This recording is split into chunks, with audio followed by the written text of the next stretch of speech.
যেমন করে আমি মনে করি যে আরজি করের যে ঘটনা, আমরা বেশিরভাগ ক্ষেত্রে শহুরের মন দিয়ে বোঝার চেষ্টা করেছি। বিরাট সংখ্যক শহুরে মানুষ অন্তর্ভুক্ত হয়েছিল।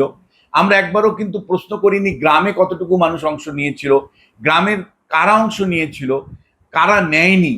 একটা বিরাট সংখ্যক সংখ্যালঘু মুসলিমরা কিন্তু আরজি কর আন্দোলনের সাথে যুক্ত ছিল না। গ্রামীণ এলাকার বিস্তীর্ণ অঞ্চলে কিন্তু তারা ছিল না।